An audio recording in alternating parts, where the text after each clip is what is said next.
C'est ici, dans cet immense site d'enfouissement à Sainte-Sophie, dans les Laurentides, que se retrouvent 17 % de tous les déchets du Québec. Chaque jour, de 200 à 400 camions viennent y déverser leur cargaison. Ils proviennent de la région, mais aussi de l'Outaouais, de la Naudière et du Grand Montréal. La partie exploitée du site, déjà grande comme 285 terrains de football américain, est presque remplie. Québec vient donc d'autoriser son expansion.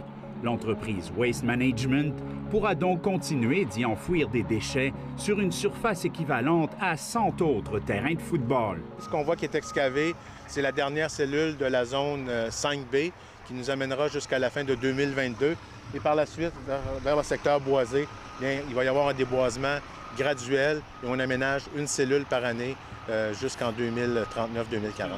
Dans moins de 20 ans, 18 millions de tonnes de déchets supplémentaires auront donc été enfouis ici et le site de Sainte-Sophie aura alors atteint sa pleine capacité, comme celui d'ailleurs de Lachenay, le plus gros de la province, qui reçoit 40 % des déchets du Grand Montréal. Là, on est un petit peu acculé au pied du mur parce que justement, on n'a pas une bonne planification à long terme sur l'élimination des déchets au Québec. On gère toujours en silo, site par site. Dans les années 60, le Québec comptait pourtant 1 millier de sites d'enfouissement.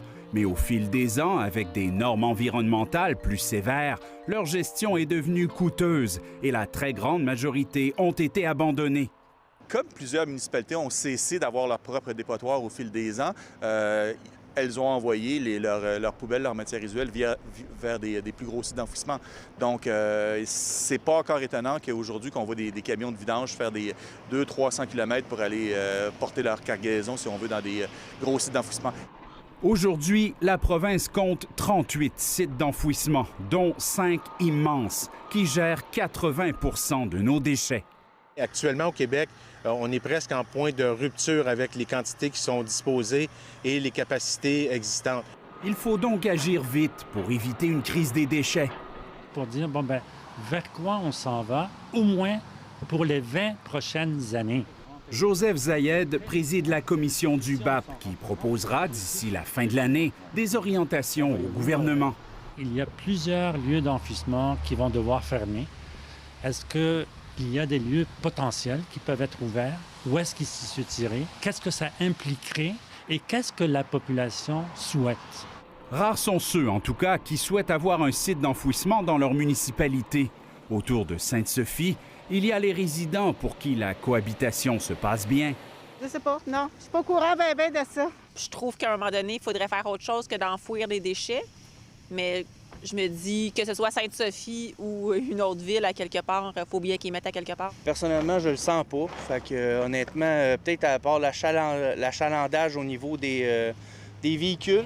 Et il y a les opposants, comme Normand Léo Baudet, qui nous a rencontrés sur la route 158 à Saint-Jérôme. C'est un des endroits les plus fréquentés, si on peut dire, de la route des vidanges qu'on a appelée.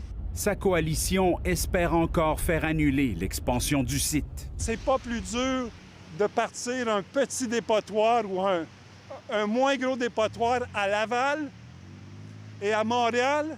Et il y a des endroits qui répondent mieux qu'ici. Il va en falloir d'autres sites, là, mais j'ai hâte de voir qui va accepter. La mairesse de Sainte-Sophie vante Waste Management, un bon citoyen corporatif, dit-elle. On n'a pas de plainte ni d'odeur, ni de camionnage, ni de désagréments. Ils font de la bonne façon, l'enfouissement. Mais si on veut arrêter ça, ça prend récupération et compostage. Tous le disent, récupérer et composter davantage atténuera les problèmes. Il y a bien eu quelques progrès au cours des années, mais au site de Sainte-Sophie, on ne les voit pas.